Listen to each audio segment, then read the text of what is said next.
Hello class, ये हमारा D part है। देखते हैं क्या है। Private placement.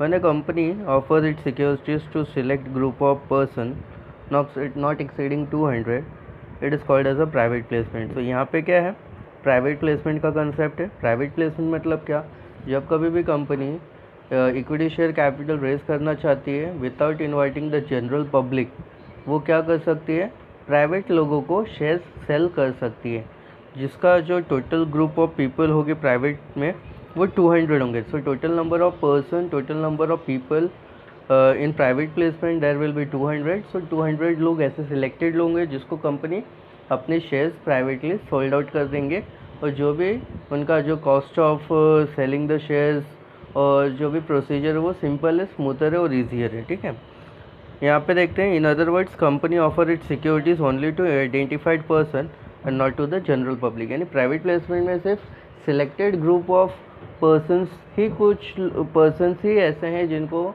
Share sold out होगा, और जनरल पब्लिक को यहाँ पे शेयर सोल्ड आउट नहीं हो रहा है। ठीक है, पहले देखते हैं। The board of directors select और identify the person to be included in the selected group. तो ये सीधा का ये सारा का सारा पावर्स जो है ये बोर्ड ऑफ डायरेक्टर्स के हाथ में है कि बोर्ड ऑफ डायरेक्टर्स सिलेक्ट करेंगे ऐसे लोगों को जो वो सिलेक्टेड ग्रुप में आएंगे। They can be mutual fund, institutional investors and various other members. तो म्यूचुअल फंड्स वाले भी हैं, इंस्टीट्यूशनल इन्वेस्टर्स भी है, और भी बहुत सारे ऐसे इंस्टीट्यूशंस है या लोग होंगे जिनको प्राइवेट प्लेसमेंट के थ्रू शेयर्स बेचा जाएगा।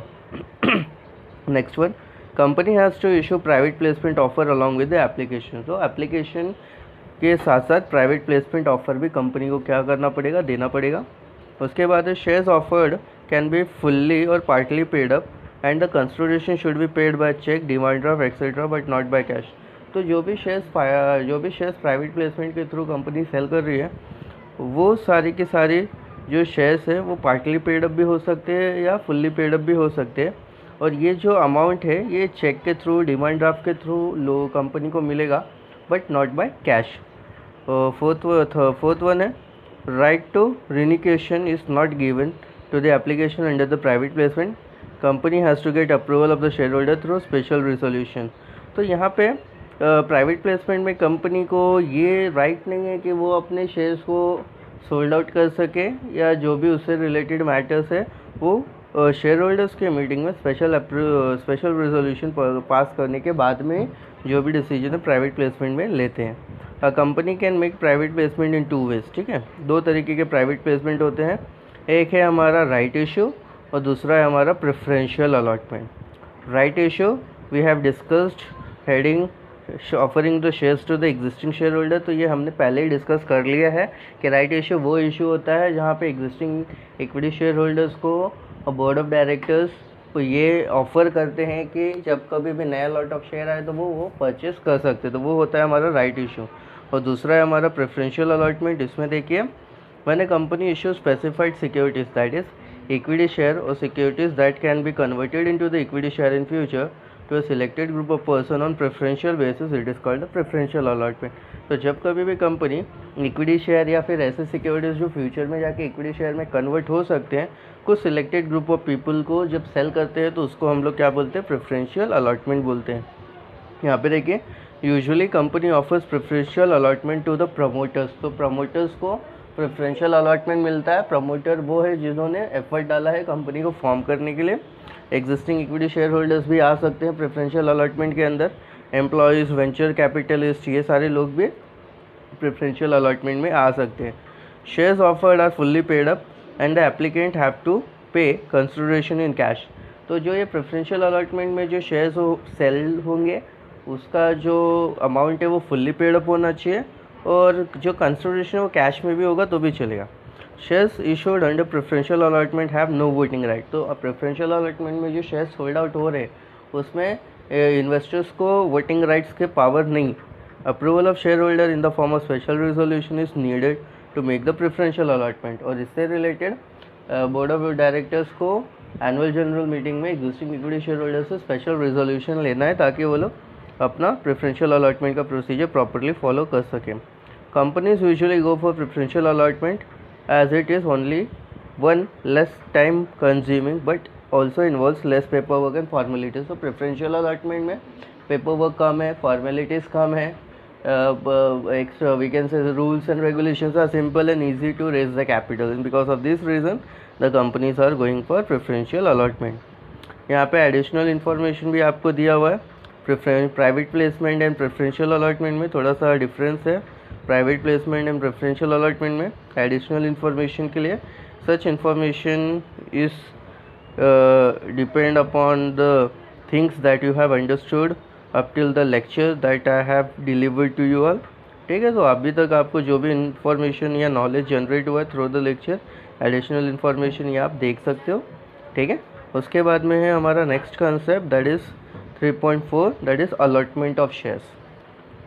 When a company gives shares to an applicant based on the application submitted, it is called as an allotment of share। तो जब कभी भी कंपनी किसी एप्लीकेंट को बेस्ड ऑन दैट एप्लीकेशन, ठीक है, अलॉट इन्वेस्टर क्या करता है, कंपनी को एप्लीकेशन देगा और उस एप्लीकेशन के बेस पे जब कभी company equity shares, preference shares अगर इन्वेस्टर को सोल्ड आउट करती है तो वो क्या होगा, अलॉटमेंट ऑफ शेयर्स कंसिडर किया जाएगा। Supreme court has defined allotment as the appropriation out of the previously unappropriated capital of the company of a certain number of shares to a person। So appropriation out of previously unappropriated capital, so appropriation means what, issuing the new kind of shares out of the unappropriated capital। ठीक है, उसके अंदर bifurcation होगा, कौन सा equity share है, कौन सा प्रेफरेंस शेयर है, ऑथराइज्ड कितना है, कैपिटल क्लॉज में कितना मेंशन किया है, अकॉर्डिंगली कंपनी शेयर्स इशू करेगी to the certain number of shares to a person. ठीक है, उसके बाद में उसके अंदर देखो यहाँ पे क्या है, thus as per the definition allotment of share means allocating that is giving certain number of shares by board of directors out of the previously unallocated capital. तो बोर्ड ऑफ डायरेक्टर्स क्या करेंगे, जो अनअलोकेटेड शेयर्स था उसको क्या करेंगे, allot करेंगे to the person who have applied for the shares. तो उन लोगों को अलोकेट करेंगे जिन्होंने शेयर्स के लिए अप्लाई किया थ्रू प्रॉपर एप्लीकेशन। ठीक है, the company issue prospectus and application form, applicant that is the subscriber fill the form and submit it। Company क्या करेगी, प्रोस्पेक्टस इशू करेगी, उसके साथ साथ एप्लीकेशन फॉर्म भी होगा। इन्वेस्टर जो होगा, सब्सक्राइबर जो होगा या एप्लीकेंट होगा, वो क्या करेगा, एप्लीकेशन प्रोस्पेक्टस खरीदेगा, गो थ्रू करेगा, एप्लीकेशन फॉर्म निकालेगा, प्रॉपरली फिल्ड अप करेगा और कंपनी के ऑफिस में सबमिट करेगा with the application money to the company's banker. तो कंपनी के बैंकर के पास जाके एप्लीकेशन मनी के साथ साथ वो फॉर्म सबमिट करेगा। The board of directors approve the acceptance of such applicants in the board meeting by passing a resolution. और बोर्ड ऑफ डायरेक्टर्स क्या करेंगे, अप्रूव करेंगे डिसीजन को by passing a resolution. Board of director has the power to allot the share. किसके पास power है, board of directors के पास पावर है शेयर्स को अलॉट करने का। Under companies act 2013 following companies have to issue shares in the dematerialize form. Dematerialize form वो फॉर्म होता है जब कभी कंपनी इक्विटी शेयर्स या प्रेफरेंस शेयर्स को इलेक्ट्रॉनिक वे में देने का काम करती है इन्वेस्टर को। अगर आप इन्वेस्टर हो और अगर आपको कंपनी शेयर सर्टिफिकेट इशू कर रही है तो वो कैसे, इलेक्ट्रॉनिक फॉर्म में नहीं हुआ, वो फिजिकल फॉर्म में आपको शेयर्स मिल गए। लेकिन आज के टाइम पे कंपनी फिजिकल फॉर्म में शेयर्स नहीं देती, कंपनी इलेक्ट्रॉनिक फॉर्म में देती है, जिसको हम लोग डीमटेरियलाइज फॉर्म बोलते हैं और जिसके लिए आपको डीमेट अकाउंट ओपन करना पड़ता है। ठीक है, और कौन सी कंपनी है जो डीमेट फॉर्म में शेयर्स इशू कर सकती है, पहली कंपनी देखिए, a company making a public offer in excess of ₹10 crore. अगर कोई कंपनी पब्लिक ऑफर कर रही है 10 करोड़ से एक्सेस है, ज़्यादा है, तो वो कंपनी को शेयर्स डीमटेरियलाइज फॉर्म में सेल करना पड़ेगा। Unlisted public company for its new issue with effect from 10 सितंबर 2013। तो जो कंपनी अनलिस्टेड है, अनलिस्टेड मीन्स जिसके शेयर्स को स्टॉक एक्सचेंज में अभी तक लिस्ट नहीं किया है, वो कंपनी 10 सितंबर 2018 के बाद से सारे शेयर्स को डीमटेरियलाइज फॉर्म में इशू होगा। एंड सच अदर क्लासेस और कंपनी में भी प्रिस्क्राइब, ऐसे या इसके तरीके से कोई और कंपनी जो होंगी वो सारे के सारे कंपनीज क्या करेंगे, अपने शेयर्स को सेल करने का काम करेंगे, डीमटेरियलाइज फॉर्म में सेल करने का काम करेंगे। Any other company can issue the shares in any form. ठीक है, also the companies have the freedom to convert its shares into dematerialize form at any point of time. तो company के पास ऐसा नहीं कि ऑफर नहीं है, एक बार आपने फिजिकल फॉर्म में शेयर सेल कर दिए तो आप दोबारा उसको इलेक्ट्रॉनिक में नहीं कन्वर्ट कर सकते। कर सकते हैं, अगर कंपनी ने आपको फिजिकल फॉर्म में शेयर दिया तो अब कुछ टाइम के बाद में कंपनी के पास ये मेथड है कि वो आपके शेयर्स को इलेक्ट्रॉनिक फॉर्म में कन्वर्ट कर सकते हैं, ठीक है। Companies issuing the shares in dematerial form has to comply with the provision of depositories act 1996 and regulation issued under thereunder. So depository act है 1996 में फॉर्म हुआ था, और डिपॉजिटरी एक्ट को फॉलो करते हुए कंपनी क्या कर सकती है, अपने ऑल फिजिकल फॉर्म्स को इलेक्ट्रॉनिक फॉर्म्स में कन्वर्ट कर सकती है। अभी यहाँ पे देखिए प्रोविजन और condition for allotment of share, ठीक है। Normally every company issuing the share has to comply with the provision of the companies act 2013 with regard to the allotment of share. तो एवरी कंपनी क्या है, उनको companies act 2030 को follow करना है ताकि प्रॉपर अलॉटमेंट हो सके। A public company has to follow the companies prospectus and allotment of securities rule 2014 and SEBI's regulation act 2018। अभी कंपनीज एक्ट में prospectus and allotment of securities है, और सेबी के जो रूल्स है इसमें issue of capital, disclosure of requirement, each and every condition जो है वो 2018 के रेगुलेशन में दिए गए, ठीक है। अभी यहाँ पे दो मेथड है, company has to fulfil the following two methods. पहला है हमारा स्टैट्यूटरी प्रोविजन। स्टैट्यूटरी प्रोविजन को हम लोग लीगल प्रोविजन भी बोलते हैं, ठीक है। तो स्टैट्यूटरी प्रोविजन को लीगल प्रोविजन भी बोलते हैं, और दूसरा है हमारा जनरल प्रिंसिपल्स, जिसके बेस पे कंपनी क्या करती है, अलॉटमेंट ऑफ शेयर्स को स्टार्ट करती है। तो पहला हम लोग देख रहे हैं statutory provision, that is a legal provision. These are the provisions laid down by the companies act 2013, यानी लीगल प्रोविजन है और कंपनीज एक्ट में इसको स्पेसिफिकली मेंशन किया है 2013 में। पहला देखिए क्या है, रजिस्ट्रेशन ऑफ प्रॉस्पेक्टस आता है। A copy of prospectus must be filed with the registrar of company for registration on और before the date of its publication. तो कंपनी को क्या करना है, जब कभी भी शेयर्स को इशू करना है तो उसके लिए उसको प्रॉस्पेक्टस ड्राफ्ट करना पड़ेगा, और उस प्रॉस्पेक्टस की एक कॉपी आरओसी के पास फाइल करनी पड़ेगी, और ये ऑन और बिफोर डेट ऑफ पब्लिकेशन होना चाहिए। This prospectus must be signed by every proposed director in case of newly formed company or director or is duly authorized advocate. So the members, those who are responsible for issuing the prospectus, they have to sign it accordingly, ठीक है। उसके बाद में आता है हमारा application money. A Companies Act states that along with the application form, applicant has to pay minimum 5% of the nominal value of the share। 5%, जो भी फेस वैल्यू होगा शेयर्स का, उसका 5% क्या होना चाहिए, अमाउंट कंपनी के पास आना चाहिए एप्लीकेशन के फॉर्म में, ठीक है। और सच अदर अमाउंट दैट में be specified by SEBI. SEBI ने या फिर कुछ अलग अमाउंट मेंशन किया है तो सेबी के रूल्स के हिसाब से आना चाहिए। SEBI has specified for a public company the minimum application money should B 25% of the nominal account of the share. तो जो भी उसका नॉमिनल अमाउंट है शेयर्स का, यानी फेस वैल्यू जो भी है उसका 25% उसका सेबी के हिसाब से ये एप्लीकेशन मनी वो आना चाहिए, या फिर नॉर्मल जो कंडीशन है उसमें 5% नॉमिनल अमाउंट का आना चाहिए एप्लीकेशन मनी के फॉर्म में।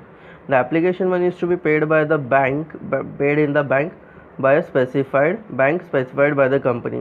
तो एप्लीकेशन मनी एक स्पेसिफाइड अकाउंट में आना चाहिए, जिसमें बैंक एक स्पेसिफाइड अकाउंट में आना चाहिए जो कंपनी ने ओपन करके रखा रहेगा। थर्ड है हमारा देखिए minimum subscription. Minimum subscription is the minimum amount of shares that must be taken और बॉट बाय द सब्सक्राइबर। यानी ये एक ऐसी कंडीशन और सिचुएशन है जहाँ पे कंपनी जब शेयर्स इशू करती है तो वहाँ पे मिनिमम इतने शेयर्स बिकने चाहिए, वो उस टाइप की कंडीशन है, ठीक है। अगर कंपनी 10,000 शेयर इशू करती है तो मिनिमम सब्सक्रिप्शन की जो पॉलिसी होगी, अगर उसका पॉलिसी है 60%, तो 10,000 का 60% भी वो we can say 6,000 shares minimum sold out होनी चाहिए। तो मिनिमम कंडीशन और criteria every allotment of shares follow करना पड़ता है। This amount is mentioned in the prospectus, और ये सारी चीज़ें प्रोस्पेक्टस में मैंशन होती हैं। It must be collected with in 30 days from the issue of prospectus. और जो मिनिमम अमाउंट है या मिनिमम सब्सक्रिप्शन है वो कैसा होना चाहिए, 30 डेज़ के अंदर हो जाना चाहिए जो प्रोस्पेक्टस में मैंशन है, ठीक है। Usually when a company does not collect the minimum subscription, it means its issue has been undersubscribed, that is the number of shares applied for less than the shares offered by the company. So यहाँ पे क्या है, सेबी यहाँ पे सेबी का पहले देखते हैं। SEBI has stated minimum subscription should be 90% of the issue. यानी जो भी आप इशू कर रहे हो, यानी 10,000 शेयर्स आप इशू कर रहे हो, उसका 90% पब्लिक खरीदनी चाहिए। यानी पब्लिक जो शेयर्स है 90% उसको वो परचेज करनी चाहिए। तो 10,000 का 90% बोल सकते हैं 9,000 शेयर्स, तो उतना परचेज होना चाहिए। अगर कंपनी ने अगर मेंबर्स ने नहीं परचेस किया तो उसका वो क्या बोल सकते हैं हम लोग, उसको अंडर सब्सक्रिप्शन बोल सकते हैं। ठीक है, यहाँ पे पहला पॉइंट वही दिया है, when the company does not collect minimum subscription, यानी कंपनी ने जितने शेयर्स ऑफर किए थे वो जो एक्सपेक्ट कर रहे थे इन्वेस्टर्स खरीदेंगे उससे भी कम इन्वेस्टर्स ने खरीदा हुआ है। ठीक है, if the minimum subscription is not collected within the specified time, the entire amount received as an application money should be return to the subscriber within 15 days of the closure of the issue. अगर 30 days के अंदर अंदर company ने minimum subscription amount अगर नहीं collect किया या नहीं हो पाया तो 15 डेज़ के अंदर अंदर यहाँ पे देखिए, if the minimum subscription not collected within specified time the entire amount has received as an application money should be return to the subscriber within 15 days. तो 15 डेज़ के अंदर अंदर सारा अमाउंट जो उन्होंने एप्लीकेशन के form में receive किया वो 15 डेज़ के अंदर अंदर सारे इन्वेस्टर्स को रिटर्न करना पड़ेगा। To avoid such situation company must enter into an underwriting agreement with the underwriter. और इस सारे कंडीशंस को अवॉइड करने के लिए कंपनी को क्या करना चाहिए, एक अंडरराइटर के साथ एग्रीमेंट साइन करके रखना चाहिए। वो अंडरराइटर ये गारंटी और वारंटी देगा कि जब कभी भी आपके शेयर्स मिनिमम सब्सक्रिप्शन से नीचे होंगे तो हम आपके शेयर्स को खरीद के मिनिमम सब्सक्रिप्शन की जो कंडीशन क्राइटेरिया उसको फुलफिल कर देंगे। उसके बाद में है closing of subscription list. As per the SEBI, subscription list must be kept open for at least 3 working days and not more than 10 working days. तो सब्सक्रिप्शन जो लिस्ट है उसको 3 वर्किंग डेज के लिए ओपन रखेंगे या नॉट मोर देन 10 डेज। ठीक है, applicants can apply for shares only when the subscription list is open. तो जब तक सब्सक्रिप्शन लिस्ट ओपन है तब तक एप्लीकेंट क्या कर सकते हैं, शेयर्स के लिए अप्लाई कर सकते हैं। उसके बाद है basis of allotment. Allotment of shares will be on the basis which will be decided for each category of subscriber. तो यहाँ पे बेसिस है, काफ़ी सारे कंडीशन से क्राइटेरिया जो कंपनी बताएगी और उसके बेसिस पे कंपनी को इन्वेस्टर्स को इन्वेस्ट करना है। Allotment will be as per the minimum application size as fixed by the company. तो पहला कंडीशन क्या है, मिनिमम सब्सक्रिप्शन आना चाहिए। मिनिमम सब्सक्रिप्शन अगर कंपनी के पास आ जाता है तो फिर उसके अंदर फिर स्पेसिफिक क्राइटेरिया और कंडीशन कंपनी सेट करके फिर शेयर्स को सोल्ड आउट करेंगे। उसके बाद में देखिए over subscription. Over subscription means when application received for shares are more than the number of shares offered to the company. Over subscription यानी ऐसा कंडीशन और सिचुएशन है जहाँ पे कंपनी जो शेयर्स इशू कर रही है मार्केट में उससे ज़्यादा एप्लीकेशन आ रहे हैं कंपनी, यानी कंपनी 10,000 शेयर्स अगर सोल्ड आउट करना चाहती है तो कंपनी के पास 18,000 एप्लीकेशन आए हुए हैं। तो इस कंडीशन को हम लोग ओवर सब्सक्रिप्शन बोलते हैं।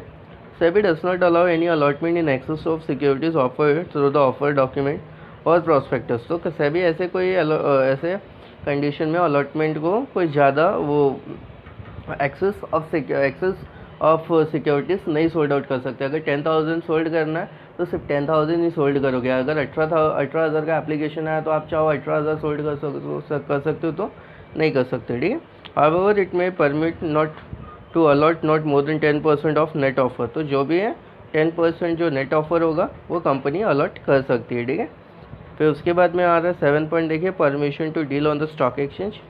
Every company before making a public offer shall apply to one or more recognized stock exchange to seek permission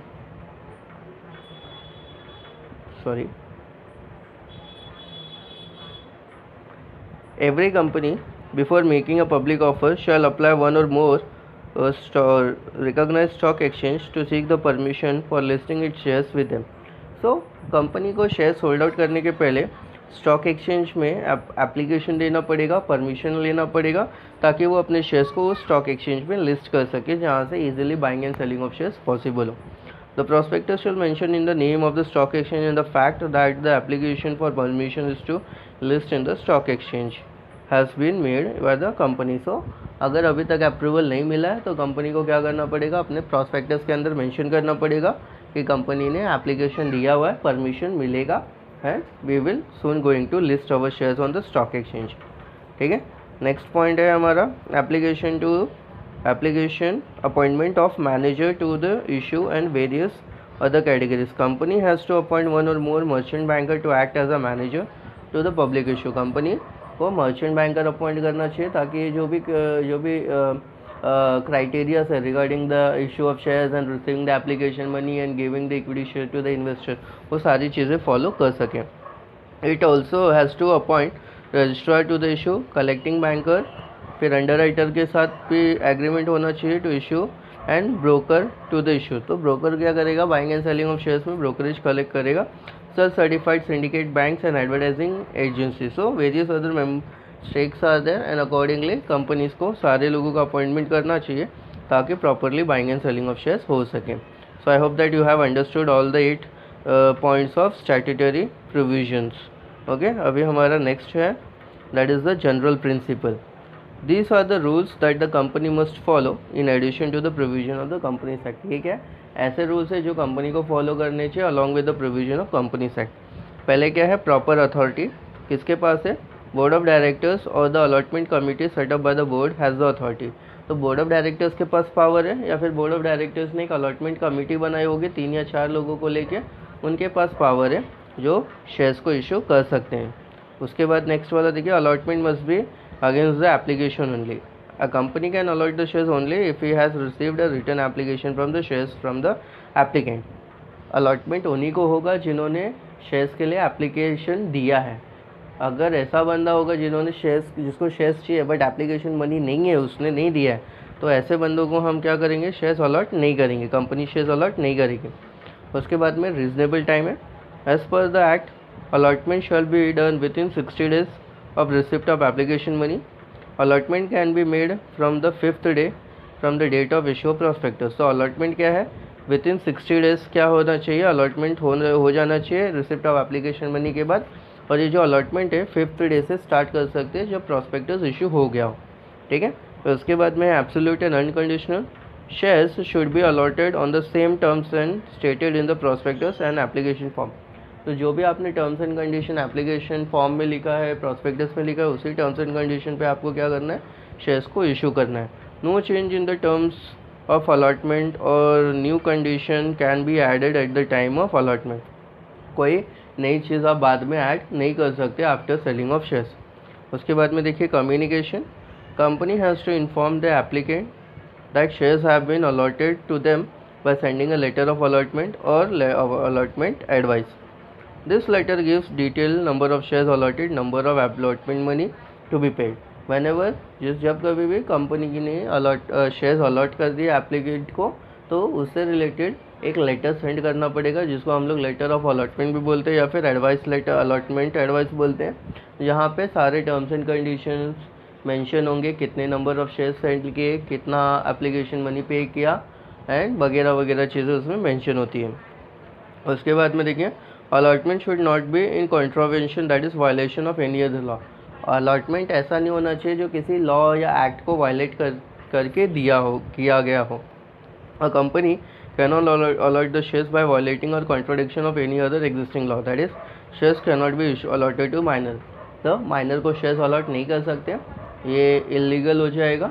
ठीक है, तो ऐसे कोई लॉस या रूल्स या रेगुलेशंस जो वायलेट हो रहा हो against the allotment of shares, that should not happen. ठीक है, if the company allot the shares after fulfilling all the above mentioned requirement or provision, such an allotment is called as a regular allotment. Companies जब कभी भी सारे procedure और condition criteria follow करके shares apply करेंगे तो उसको हम लोग बोलते अलॉट करेंगे, उसको हम लोग बोलते हैं रेगुलर अलॉटमेंट.